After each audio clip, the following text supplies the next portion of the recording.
Welcome to this episode of Unraveling Adoption, an intentional space to delve into adoption's complexities together. I'm Beth Syverson. I'm an adoptive mom of a 19-year-old son, Joey, who's struggling with addiction and mental health, and he's struggling to find his path. I'm walking beside him while working on my own personal growth and healing. We are committed to helping anyone touched by adoption, and we want to help the general public understand adoption's complexities better too. This week's episode is going to be a little different, since I'm going to be going very soon, while I'm recording this, to a conference, my first adoption conference called Untangling Our Roots in Louisville, Kentucky. I didn't have time to create and produce and edit an episode this week, so I'm just going to give you a little bit of a behind-the-scenes peek at Unraveling Adoption. I figured we have a lot of new listeners, a lot of new members of our Aptitude Adoptive Parent Support Group, and we just recently switched our whole paradigm from Safe Home Podcast to Unraveling Adoption. We did that January 1st of 2023. So I wanted to give everybody kind of an update and a behind the scenes look at what we're all doing at Unraveling Adoption. Like I said, I'm going to this conference. I'm very excited. I'm going to be speaking on a panel with other moms, a birth mom, and me, an adoptive parent, and an egg donor mom. So that'll be really interesting. And I'm going to meet a whole bunch of people who I've only known on Zoom. And I hope to meet lots of other new people. So if I met you at the conference and you're hearing this the week afterwards, I am so glad to know you. And thank you for checking out Unraveling Adoption. Just a little bit of info about our family, since this is a behind the scenes look. My son, Joey, is 19, like I said in the intro. My wife, Jan, and I are working really hard and trying very hard to be there for him as he's trying to figure out which end is up. He's currently in kind of relapse mode. He was in rehab earlier this year and got out and is back living with his dad. Cannabis is his drug of choice usually, and he just likes to numb out. He's literally self-medicating and numbing out because his psyche is very busy processing adoption trauma and other losses and attachment issues that he's had along the way. He is struggling, and he's going to figure it out. So he has many, many tools, many resources available to him, and I'm trying not to remind him of those resources every 5 seconds. That's kind of my job, is to let him be him and let him do how he needs to do his recovery. So Jan and I recently have shifted a bit. We've always taken him out to lunch or taken him to ice cream or whatever, but we decided we're going to take him and do stuff, more fun stuff, and quit talking to him about which rehab would you like to go to? How can we support your recovery? Blah, blah, blah. And instead, just have fun with him. He just needs to have fun. He just needs to be able to relax and not always be thinking about recovery and mental health. And oh my God, it's a lot. So we're trying. Last weekend, we took him ice skating, which was super fun for about 10 minutes. And then I fell. And none of us were very good at skating, but it was fun and we all laughed about it and no one got hurt. Too bad. Just bruised tailbone mostly and some hurt pride, but that's it. But we're having fun. Joey's delightful with us. He's friendly and we just kind of meet him where he's at. That's kind of where we're at right now.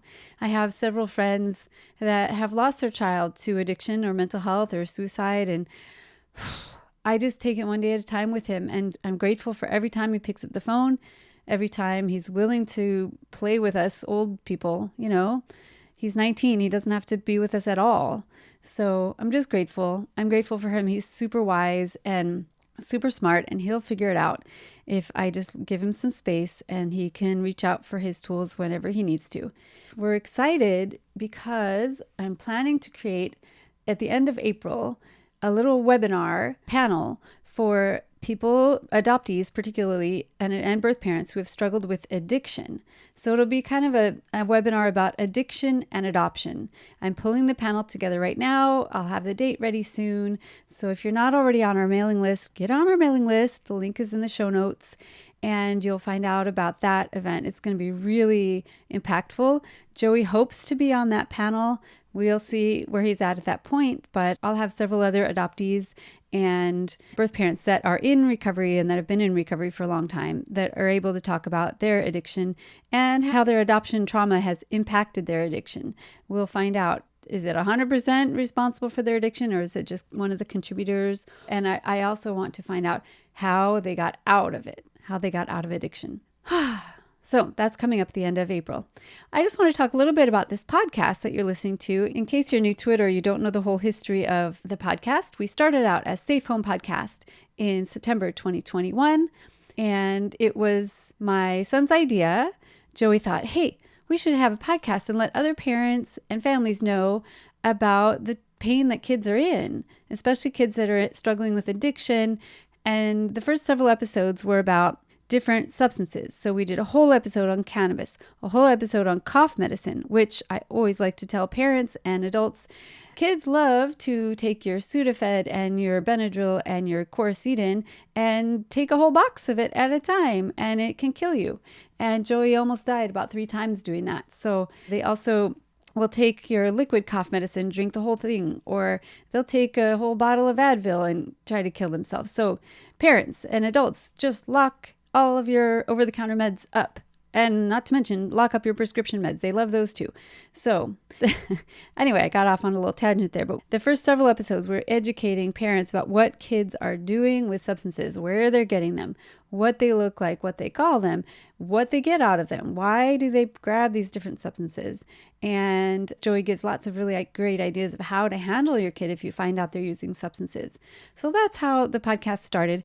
My son relapsed about 6 or 7 episodes in, and I said, do you want me to keep going, or do you want me to hold it and wait for you? And he said, no, Mom, keep going. There's so many important topics to talk about, and so I want you to keep going. So I did. I brought in guests. We brought in several adoptees to tell their story. Our topics have always been adoption, addiction, mental health, and diversity. So we kept that going until January 1st, where I switched the title of the podcast to Unraveling Adoption, because it was too many topics and it was hard to find a cohesive audience. So I'm focusing more on adoption now. But of course, within that, there will always be addiction and mental health issues to talk about and diversity issues to talk about. So we still talk about the same issues, but under the umbrella of adoption. I'm so passionate about helping, especially other adoptive parents, understand adoption, but also just the general public. I think most people think adoption is this wonderful thing and, oh, it's a win-win for everyone. And it's so lovely when people adopt. But now that I know what I know, now that Joey's been in crisis since he was 15 with mental health and addiction issues and suicidality, and now that I've realized that he's had adoption trauma his whole life, probably since in utero, that I didn't understand until he was in crisis. So I want to help other people. I want to help other families, other adoptees, other adoptive parents, and just the general public understand adoption better. So that's why I switched it to Unraveling Adoption. I hope that it's going well for everyone that's stuck around, even if you have no interest in adoption yourself or you have no one in your family that's adopted. I hope that everyone is still tuning in to hear about these complex issues around adoption. If you want to hear this podcast on YouTube, you can do that. A lot of people don't have podcast apps or don't like to listen on podcast apps. You can listen on YouTube, and it's also on any podcast app that you can find. Google, it's on Apple, it's on Spotify, it's on all the big ones, and even most of the little ones too. So share this with your friends. If any of your friends like to listen to podcasts, I listen to podcasts 24/7. I listen while I'm cooking, while I'm cleaning, while I'm feeding the animals, and driving for sure. And it's a great way to get lots of information in a time when you aren't doing anything else anyway with your mind. So you might as well do something. So while you're doing things with your hands, you can stick a podcast in your ear and learn some new stuff. So please share the podcast. And it would also help us out tremendously if you could go rate and review us on Apple or Spotify. When I switched the title, the reviews all went away. So if y'all could, if you've been enjoying this podcast, go rate and review us on Apple or Spotify, even if that's not where you go listen to it regularly. You can still review there. A couple other things I wanted to let you know about. I recently created a community calendar. The link will be in the notes. It's unravelingadoption.com/calendar. And I keep up a calendar of support groups and lectures and film screenings and parties and all sorts of things in the adoption space. So these are events that I know the organizers. I think that they're great. They're doing great work. They're kind of on this side of adoption where we're willing to look at the complexities. So it's none of the rainbow and unicorns type adoption events. These are digging into adoption and also some mental health and addiction events as well. So unravelingadoption.com/calendar, you can filter the calendar, and if you're an adoptee and you want to just find events that only adoptees can attend, you can find those. If you're an adoptive parent and want to find things that you can go to, you can find those. You can find them based on age or by parameters, like if you only want one that's online or if you're looking for a particular location. I even have a video that shows you how to filter the calendar. So that's all below. I put all the links of that below. The next thing I want to talk to you about is the group Aptitude that I've created. This is a program of Unraveling Adoption. I've created a group called Aptitude, AP, for adoptive parents. And so AP is capitalized in the word aptitude. I don't know if everyone gets that, but anyway, that's why I made it Aptitude. And it is a group for adoptive parents and foster parents and kinship parents that want to dig in, that might have kids that are struggling or that are aware of adoption trauma and have little kids and want to do everything they can to help their kids out so they don't struggle as much. This is a group of parents who are not afraid of looking at adoption trauma. So we have 4 components to Aptitude. The first is a speaker panel. We have once a month a speaker panel. Usually an adoptee comes, sometimes an adoptive parent, and sometimes a birth parent. And this coming one is going to be on April 16th. It's with birth parent Julie Gallup, and she lost twins to adoption in 1986. And she's in reunion with both of them. And she has a fascinating story. So I think it's great for adoptive parents to listen to these other perspectives and ask them questions. So, and I'm also very grateful for these people who are willing to come into a room full of adoptive parents. That's not easy to do, especially as an adoptee or a birth parent.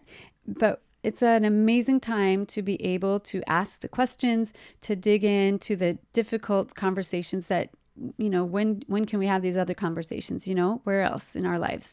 So this is what the speaker forum is for. It's a once a month 90-minute speaker with Q&A afterwards. The next component of Aptitude is a private Facebook group. This is a place where we can share with each other what's going on. We can vent, we can get support. I often share resources there. Look, I just saw this great article, whatever this event, and I make sure the Aptitude parents are fully aware of what's going on. I also have a Curious About Aptitude Facebook group. This is open to anyone. It's a public group. Open to anyone who's interested in Aptitude, even if you're not an adoptive parent. If you want to see what's going on with Aptitude, come join a Curious About Aptitude Facebook group. The third component of Aptitude is a database full of over 300 resources for adoptive parents specifically. These are articles, podcast episodes, videos, books, workbooks, and support groups for all types of problems that adoptive parents might be facing. Addiction, food issues, school issues, attachment, therapy, so many different resources for you. I love sharing resources. It's like one of my favorite things to do in the world is to share resources with people. So this is my dream, to create a chart. I love making charts. Just ask my wife. I love making charts and databases, and it's a great way for people to have access to all sorts of information. I know when I was an adoptive parent, just coming out of the fog and understanding adoption trauma, I was like, give me everything. I want to know everything. Give me all the books, all the podcasts, give me everything. And I was just so hungry. So if you're like that, or if you're an adoptive parent like that, this is only open to adoptive parents in my Aptitude group, but it is a wealth of information, and I keep adding to it practically daily. And the last part of Aptitude is a book club. We have a book club. We are currently reading You Don't Look Adopted by the amazing writer Anne Heffron. It's her memoir as an adoptee. And it is really powerful to have adoptive parents reading books about adoption trauma. And especially reading a memoir by an adoptee, it hits us kind of hard sometimes. But we're here together as a community to work through it and, talk about, that hurt. But of course, it hurts worse when you're the adoptee. So giving us lots of empathy and understanding and doing it together in community is really important. So that's the adoptive parent group aptitude. If you know any adoptive parents who might be open to this, they can have grown-up kids that are totally off on their own, or they can have little kids, or they might even be thinking about adopting. They are welcome to join us too. If somebody is thinking about adopting, send them my way, and I will tell them all the things about adoption that they need to know before they adopt. And maybe after they hear all the things, they will think differently about adopting. I don't know. I'm really becoming a family preservationist. I am a family preservationist, and I just think that ideally, we leave the children with their families, if at all possible, either a relative or their birth parents, if possible. Can we give the support to the birth parents instead of to foster parents or adoptive parents? Can we just give that support that they need with their mental health, with their addiction, with money, with childcare, with work problems, whatever? Can we give that support to the birth parents? Anyway, that's kind of where I stand right now. As an adoptive parent, I think that adoption should be like the very last choice. If nothing else will work. And if we adopt, as we are in an adoption situation, we as adopted parents have a duty to do the very best we can to help our children with the inevitable adoption trauma that they're enduring. So there you go. That's my soapbox. If any of you have been listening for a while or taking advantage of our free, I forgot to tell you, Aptitude is completely free. If you are interested in helping us, supporting us with this mission of helping to raise the awareness about adoption in the wider community and to support adoptive parents and adoptees and birth parents, I would welcome you to support us on Patreon. That's the way I've chosen to allow people to help us in a very easy way. You can donate a small amount or a big amount if you want, as little as $5 a month to us on Patreon. And it's an app that makes it super easy.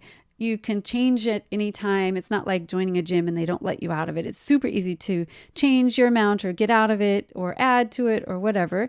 And you just go to patreon.com/unraveling adoption. And it's a great way to support directly artists and creators and content creators that are trying to make a difference in the world. I'd rather do Patreon than have commercials on my podcast or to charge a lot of money for our different events that we create. So this is what I've chosen to do. So if anyone is interested in joining the other supporters on Patreon, we would love to have you. I really, really appreciate all your support.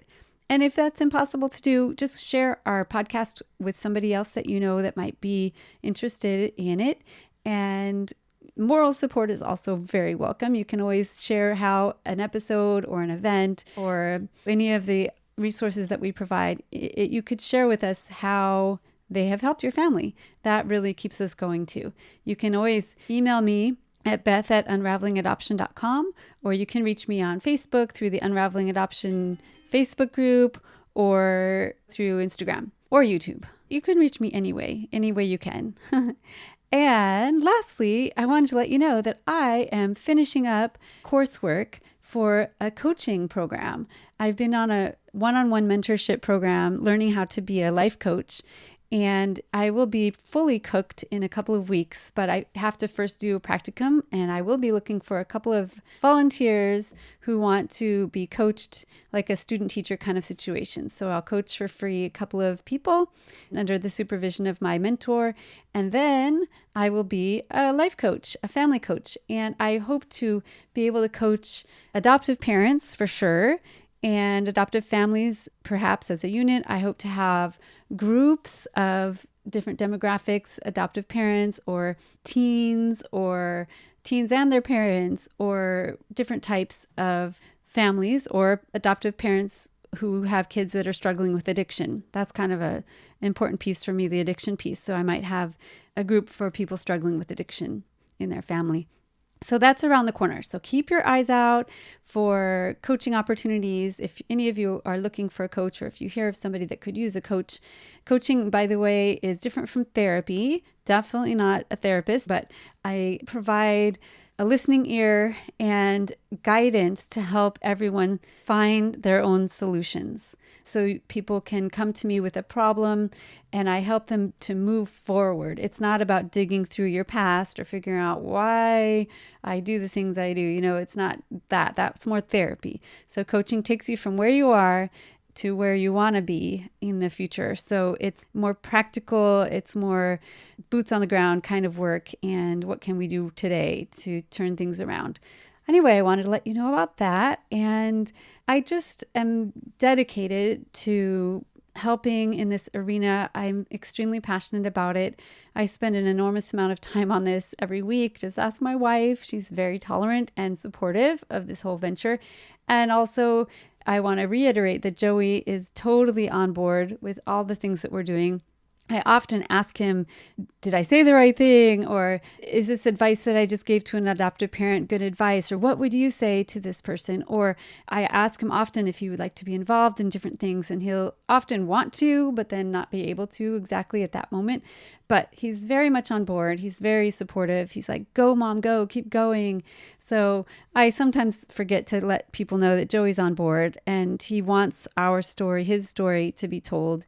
And it makes him feel empowered. It actually is helping his recovery path, knowing that he's helping other people. So if anyone wants to give a shout out to Joey and send me a message, and I will pass that along to Joey. He's pretty amazing. And I hope very soon that he'll be back with me on the pod and doing events with me again. My big, big dream is to be on the TED Talk stage with Joey, talking about adoption, addiction, mental health, and how we as families can support our hurting loved ones in those arenas. So thank you very much, all of you who have listened or who are just tuning in. Either way, thank you very much. It means a lot to me. And I just hope that something I'm doing in this world of adoption, addiction, and mental health is helping. I wish you all the best, and my family and I want you to stay safe.